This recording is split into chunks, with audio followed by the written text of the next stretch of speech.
ದೊಡ್ಡ ಶಕ್ತಿ ಇದೆ. ಇವು ನಾವು ಆಲ್ರೆಡಿ ಸಾಮಾಜಿಕ ಜಾಲತಾಣದಲ್ಲಿ ಇವರ ವಿಡಿಯೋಗಳನ್ನು ಸಾಕಷ್ಟು ನೋಡಿದ್ದೀವಿ. ಅವರು ಸಿದ್ದಾರೂಢಪ್ಪರ ಬಗ್ಗೆ, ನಿನ್ನ ಮೊನ್ನೆ ರಾಮನ ಬಗ್ಗೆ, ಹೀಗಾಗಿ ಸಾಕಷ್ಟು ಒಂದು ವಿಷಯಗಳನ್ನು ಆಧಾರ. ಹೀಗಾಗಿ ಅವ್ರನ್ನ ಇಳಕಲ್ ನಗರಕ್ಕೆ ಬಂದಿದ್ದಕ್ಕೂ ನಮಗೆ ಭಾಳ ಸಂತೋಷ. ಅವರು ಈ ಭೂಮಿ ಮೇಲೆ ಈ ನಮ್ಮ ನಗರಕ್ಕೆ ಕಾಲಿಟ್ಟಿದ್ದು ನಮ್ಮೆಲ್ಲರಿಗೂ ಸಂತೋಷ ಆಗಿದೆ. ಸ್ವಾಮೀಜಿಯಿಂದ ನಮ್ಮ ಇವತ್ತಿನ ಈ ಪೀಳಿಗೆಗೆ ಒಂದು ಸಂದೇಶ ಕೊಡಬೇಕಂತೇಳಿ. ಯಾಕಂದರೆ ಇಳಕಲ್ ನಗರದಲ್ಲಿ ಸಾಕಷ್ಟು ಜನರು ತಮ್ಮ ಭಕ್ತರಿದ್ದಾರೆ ಈ ಮೊಬೈಲ್ ಸಾಮಾಜಿಕ ಜಾಲತಾಣದ ವಿಷಯದೊಳಗೆ. ಹೀಗಾಗಿ ತಾವು ಇನ್ನೊಂದ್ಸರಿ ನಾವು ನಿಮ್ಗೆ ವಿನಂತಿ ಮಾಡ್ಕೊತಾ ಇದ್ದೀವಿ, ಇಲ್ಲಿ ಬನ್ನಿ, ನಿಮ್ಮ ಮಾರ್ಗದರ್ಶನ ಆಶೀರ್ವಾದ ನೀವು ಯಾವಾಗ ಹೇಳ್ತೀರಿ ಅವಾಗ ನಾವು ರೆಡಿ ಮಾಡ್ತೀವಿ. ಹೀಗಾಗಿ ಮತ್ತೊಮ್ಮೆ ನೀವು ಇಳಕಲ್ ನಗರಕ್ಕೆ ಬರ್ರಿ. ಈಗ ಬಂದಿರಿ, ಒಂದು 4 ಹಿತನುಡಿಯಿಂದ ಆಶೀರ್ವಚನೆ ಮಾಡಿ ಅಂತೇಳಿ ತಮ್ಮ ಪ್ರವೀಣ್ ಬರ್ರಿ.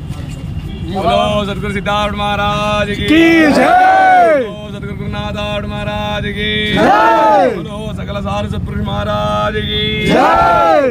ಇವತ್ತಿನ ಯುವ ಪೀಳಿಗೆಗಳಿಗೆ ನಮ್ಮಿಂದ ಒಂದು ಸಂದೇಶ ಏನಂತ ಹೇಳಿದ್ರೆ, ದುಶ್ಚಟಗಳನ್ನು ಮೊದಲು ಕಮ್ಮಿ ಮಾಡಿ, ತಂದೆ ತಾಯಿಗಳನ್ನು ಮೊದಲು ಗೌರವ ಹೇಳಿ. ಇವತ್ತೆಲ್ಲರಿಗೂ ಹೇಳ್ತಾ ಇದ್ವಿ ಸಿದ್ಧಗಂಗೆ ಮಠ ಅಂದ್ರೆ ಏನು, ಹುಬ್ಳಿ ಮಠ ಅಂದ್ರೆ ಏನು ಅಂತ. ಇವರಲ್ಲಿ ಒಂದು ಮಠ ಇದೆ ಅಲ್ವಾ, ಯಾವ್ದಪ್ಪ?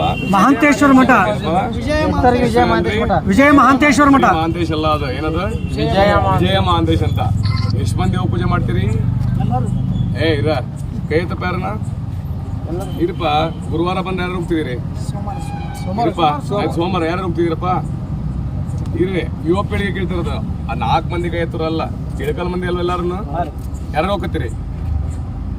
ನಾ ಬಂದಿ ಹೊಡಿಕೊಂಡು ನಾಗಾಸಾಧು ಅಘೋರ ಸಿದ್ಧ ಮೂಲಗಳಿಗೆ ಹೆಸರು. ಆ ಸಿದ್ಧ ಮೂಲದಲ್ಲಿ ಬಂದು ಸಮಾಧಿ ಆಗಿರ್ತಕ್ಕಂಥ ಜೀವನ ಸಮಾಧಿ ಆಗಿರ್ತಕ್ಕಂಥವ್ರು ಯಾರು? ವಿಜಯ ಮಹಾಂತೇಶ್ವರ ಅಂದ್ರೆ ಏನಪ್ಪ? ಮಹಾಂತೇಶ್ವರ ಅಂದ್ರೆ ಏನಪ್ಪ? ಮಲೆ ಮಾತೇಶ್ವರ ಗೊತ್ತಿರ್ಬೋದು ನಿಮ್ಗೆ. ಮಹಾಂತೇಶ್ವರ ಅಂತ ಹೇಳಿದ್ರೆ ಮಾಂತ್ರಿಗೆಲ್ಲ ಈಶ್ವರ ಅಂತ. ವಿಜಯ ಅಂತ ಹೇಳಿದ್ರೆ ಆ ಗುರುವನ್ನು ಆರಾಧನೆ ಮಾಡಿದಂಥವ್ರಿಗೆ ನಿಮ್ಮ ಜೀವನದಲ್ಲಿ ಯಾವುದೇ ಕಾರಣಕ್ಕೂ ಒಂದು ದಿಗ್ವಿಜಯವಾಗಿರ್ತೇವೆ ನೆನೆಸಿ ಯಾವುದೇ ಕಾರಣಕ್ಕೂ ಫೇಲ್ ಆಗಲ್ಲ ನೀವು ಅಂತ. ಯಾವತ್ತು ನೀವು ಗುರುವಲವನ್ನು ಬಿಟ್ಟು ಬೇರೆ ಕಡೆ ಎಲ್ಲ ಸುತ್ತೀರಿ, ಅಲ್ಲಿ ಹೋಗ್ತೀರಿ, ಇಲ್ಲಿ ಬರ್ತೀರಿ. ಊರಲ್ಲಿದ್ದ ಗುರುಕತೆ ಏನಾಯ್ತು? ಯಾರು ಹೋಗ್ತಿದ್ದೀರಿ? ನೋಡಿ ಕೈ ಎತ್ತಿ ಒಂದ್ಸರಿ. ಯಾರಾದರೂ ನಿಮ್ಮೂರೊಳಗಡೆ ಯಾರಾನ ಅಕಸ್ಮಾತ್ ನಮ್ಮ ಇಳಕಲ್ ಒಳಗಡೆ ಏನಪ್ಪ ಇಳಕಲ್ ಅಂತ ಹೇಳಿದ್ರೆ ಹೆಣ್ಮಕ್ಳು ಭಾಳ ಬೇಗ ಜ್ಞಾಪಕ ಬರುತ್ತೆ.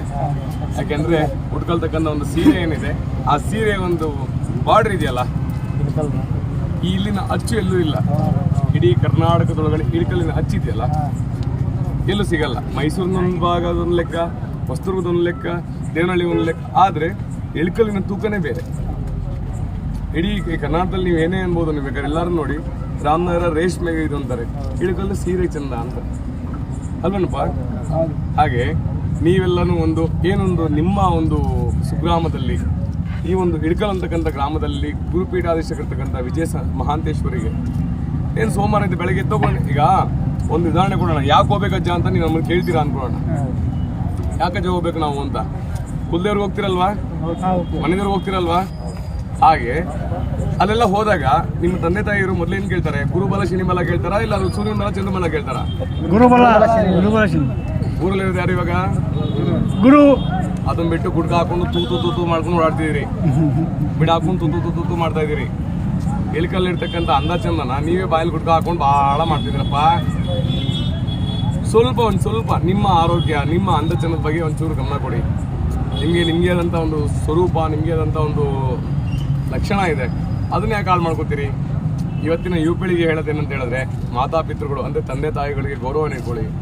ಗ್ರಾಮದಲ್ಲಿರ್ತಕ್ಕಂಥ ಗ್ರಾಮ ದೈವಗಳು ಮತ್ತು ಗ್ರಾಮದಲ್ಲಿರ್ತಕ್ಕಂಥ ಗುರುಮೂಲಗಳನ್ನು ಆರಾಧನೆ ಮಾಡಿ. ಆವಾಗಲೇ ಈ ಗ್ರಾಮಕ್ಕೆ ಬೆಲೆ. ನೀವೇ ಮಾಡಲೇ ಇಳ್ಕೊಳ್ಳೋರು ಅಂದರೆ ನಾವು ಬಂದು ಮಾಡೋಕ್ಕಾಗುತ್ತೇನಪ್ಪ? ನಾವೆಲ್ಲೋ ಇರೋ ನಾಗ ಸಾಧುಗಳು ಗುರುಗಳು ಬರ್ತೀವಿ, ನಮ್ಮ ಪಾಡಿನ ಗುರುಗಳನ್ನ ನೋಡಬೇಕು, ಮತ್ತಷ್ಟು ಹೊರಟೋಗ್ತೀವಿ. ನೀವು ಅಲ್ವೇ? ಇದು ನಿಮ್ಗೆ ಬೇಕಾಗಿರ್ತಕ್ಕಂಥದ್ದು. ಹಾಗಾಗಿ ಏನು ಗ್ರಾಮದಲ್ಲಿರ್ತಕ್ಕಂಥ ಸದ್ಗುರುವಿನ ಒಂದು ಆಶ್ರಯವನ್ನು ಹೊಂದಿ ಅವರ ಆಶೀರ್ವಾದವನ್ನು ಪಡ್ಕೊಳ್ಳಿ. ನೋಡಿ ನಿಮ್ಮ ಜೀವನದಲ್ಲಿ ಬಾಬಾರ ನನ್ನ ಪಕ್ಕ ಬಂದು ಕೇಳ್ತೀರಿ, ಬಾಬಾರ ನನಗೆ ಇದಾಗ್ತಿಲ್ರಿ, ನನ್ನ ಮದುವೆ ಸೆಟ್ ಆಗ್ತಿಲ್ರಿ, ನನಗೆ ಇದಾಗ್ತಿಲ್ರಿ, ಎಲ್ಲ ತಲೆಗೆ ಇರ್ಕೊಳ್ಳೋರನ್ನೇ.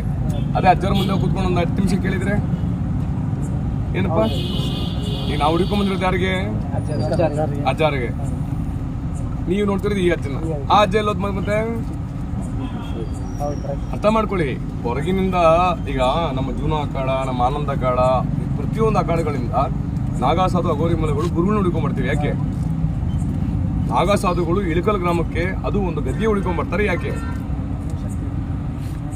ಎಷ್ಟು ಶಕ್ತಿವಂತ ಪೀಠ ಅಂತ. ಗುರುವಿನ ಜೀವಂತ ಜ್ಯೋತಿ ಉರಿತಾ ಇರ್ತಕ್ಕಂಥದ್ದು ಪೀಠ ಅದು. ಯಾವುದು? ವಿಜಯ ಮಹಾಂತೇಶ್ವರ ಪೀಠ ಅಲ್ವೇನಪ್ಪ? ಅಂಥ ಪೀಠಕ್ಕೆ ನೀವೆಲ್ಲ ಏನು ಮಾಡ್ತಿದ್ದೀರಾ ನಿಮಗೆ ಅರಿವಿದೆ. ಸ್ವಲ್ಪ ಒಂದು ಗ್ರಾಮದ ಒಂದು ಗುರುಮೂಲಗಳನ್ನು, ಗ್ರಾಮದ ದೈವ ಮೂಲಗಳನ್ನು ನೀವು ಅಭಿವೃದ್ಧಿ ಪಡಿಸ್ಕೊಂಡು ಹೋದ್ರೆ ನಮ್ಮ ಸನಾತನ ಧರ್ಮಕ್ಕೆ ಒಂದು ಕೊಡುಗೆ ಇದ್ದಂಗೆ. ನೀವೇ ಏನೂ ಮಾಡಿಲ್ಲ ಅಂತ ಹೇಳಿದ್ರೆ ನಾವು ಹೊರಗಿಂದ ಬಂದವ್ರು ಏನು ಮಾಡ್ಲಿಕ್ಕಾಗುತ್ತಪ್ಪ? ನಾವು ಹೊರಗಿಂದ ಬಂದವರು ಒಂದು ಕೈ, ನಿನ್ನ ಇನ್ನೊಂದು ಕೈ, ಎರಡು ಕೈ ಸೇರಿದ್ರೆ ಅಲ್ವೇ? ನೋಡಿ, ಸನಾತನ ಧರ್ಮ ನಿಮ್ಮ ಕೈಲಿದೆ, ನಮ್ಮ ಕೈಲಿ ಏನಿದೆ ನಾವು ಬೆಳೆಸ್ತಾ ಇದ್ದೀವಿ. ನಿಮ್ಮ ಕೈಲಿ ಎಷ್ಟಾಗುತ್ತೋ ಅಷ್ಟು ಮಟ್ಟಿಗೆ ನೀವು ಬೆಳೆಸಿ. ಅದು ಬೆಳೆಸ್ಬೇಕು ಅಂತಂದ್ರೆ ಎಲ್ಲೋ ಹೊರಗಡೆ ಬಂದು ಬಾಬಾ ನಾನು ಬಾಬಾ ಆಗಲಿ ಅಂತಲ್ಲ. ಊರಲ್ಲಿರ್ತಕ್ಕಂಥ ಗುರುಮೂಲವನ್ನು ನೀವು ಮೊದಲು ಆರಾಧನೆ ಮಾಡ್ಕೊಳ್ಳಿ. ಹೋಗ್ರಿ, ಸೋಮವಾರ ಹೊತ್ತು ಹೋಗ್ರಿ, ಮುಂಜಾನೆ ಕಸ ಹೊಡಿ, ನಿಮ್ಮ ಕರ್ಮ ಸತ್ತೋಗುತ್ತೆ. ಅಜ್ಜನ್ ಮಾಡ್ತಾ ಬರೀ ಕಸ ಹೊಡಿರಪ್ಪ ಸಾಕು. ಅಜ್ಜ ನಾನು ನಾಳೆ ಕೆಲಸ ಆಗ್ಬೇಕಜ್ಜ, ಅವೇನು ಹೇಳೋಕೋಬೇಡ, ನೀನು ಮೊದಲು ಕಸ ಹೊಡಿ ಸಾಕು, ನಾಳೆ ಕೆಲಸ ಅಜ್ಜ ಬಂದು ಮಾಡುತ್ತೆ. ಅದು ಇಳಿಕಲ್ಗಿರೋ ತಾಕತ್ತು ಅಂದ್ರೆ ಏನಪ್ಪ? ಅವ್ರ ಹೆಸರಲ್ಲೇ ವಿಜಯ ಅಂತ ಇದೆಯಲ್ಲಪ್ಪ, ನೀನು ಫೇಲ್ ಆಗೋ ಮಾತೇ ಇಲ್ಲ. ಏನಪ್ಪ? ಮಹಾಂತೇಶ್ವರ ಅಂತಂದ್ರೆ ಶ್ರೀ ಗದ್ಗೆ ಮಹಾಂತೇಶ್ವರ ಬೇರೆ ಲೆಕ್ಕ ಆಗಿರೋದು.